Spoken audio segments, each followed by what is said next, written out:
You want to save money. You know you should. But when you look at what is left at the end of the month, there is nothing there. Not a little. Nothing. And it is not because you are spending on luxury. It is because life costs what it costs. And after rent, food, transport, and everything else, the number is zero. We kept waiting too, waiting for a bigger income, less pressure, a better season. But none of those things changed our saving habits.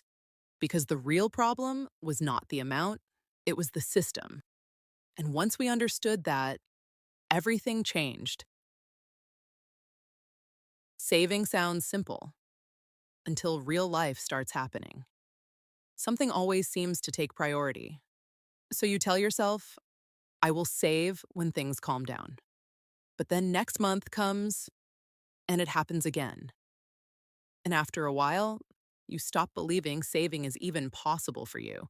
Not because you are irresponsible, but because you never had a system that worked inside real life pressure. Sometimes it is not even about the numbers. You might have money in your account and still feel unsafe, still feel like it is not enough. Here is what I know now that I did not know then. The problem is not the amount, it is the sequence. And there is one thing you can do right now, even if the number feels embarrassingly small. I will show you exactly what it is in a moment. During our debt years, there were months where the number at the end was genuinely zero, sometimes less. And I remember the guilt of that, the feeling that I should be saving, but having nothing to save with. Every piece of financial advice I found assumed I had something left over. Set aside 10%.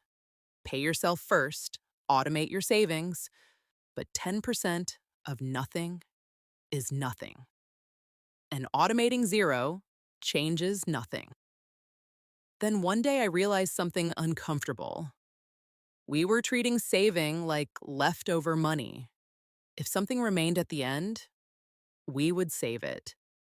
But almost nothing was ever left. Because money without direction always disappears somewhere. That was the shift.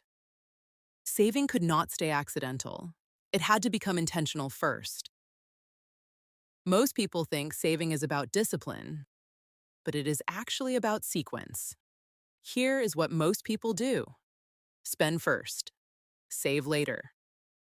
But later almost never comes, because life expands into whatever is available. That is why people with higher income often still save nothing. More money does not automatically create margin.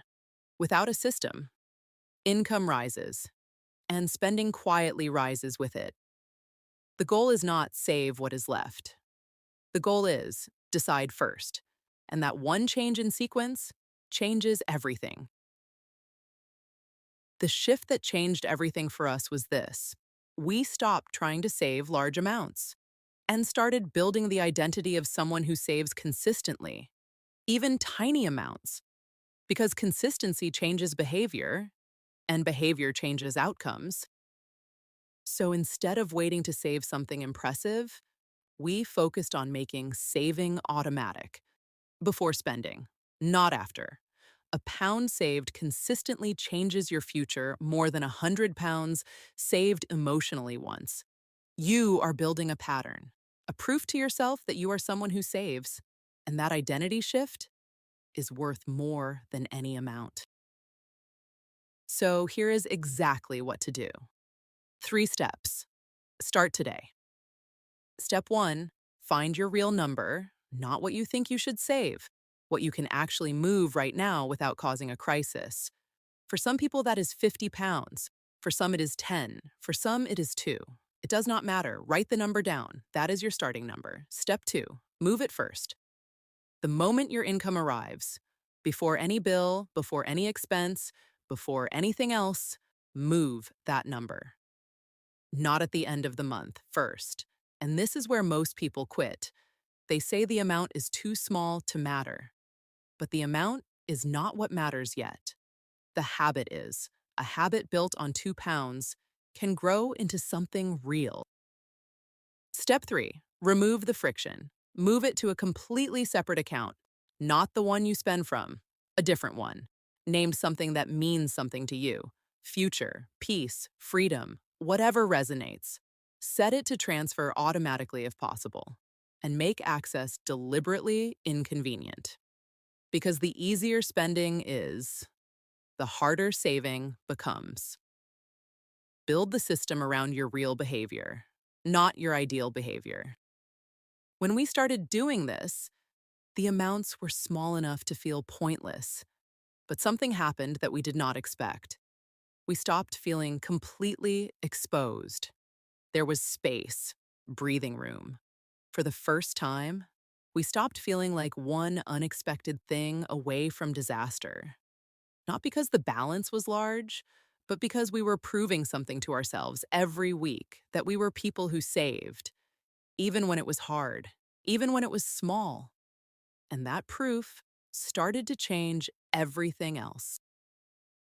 Proverbs 21:20 says, "The wise store up choice food and olive oil, but fools gulp theirs down." Wisdom stores, not out of fear, out of preparation. Saving is not about hoarding. It is not about distrust. It is stewardship, choosing not to consume everything immediately. And that wisdom creates peace later. The person who stores faithfully when amounts are small is the same person who knows what to do when amounts are larger, because the character was already built. This channel exists for people who feel like they are starting from nothing, because we started from below nothing. And we know what it feels like to be told to save when there is genuinely nothing to save with. Every video on MoneyMap starts where you actually are, not where financial advice assumes you are. Real life, real starting points, real steps forward. Your action step this week. Find your real number. Even if it is £2, move it first before anything else. Open a separate account and name it something that matters to you. That is it. That is the beginning. And if this gave you something to work with, the next video goes deeper. Because once you have started saving, there is still one thing most people get wrong. Subscribe so you do not miss it. Drop a comment below. Tell me, what has stopped you from saving before? I want to know your story.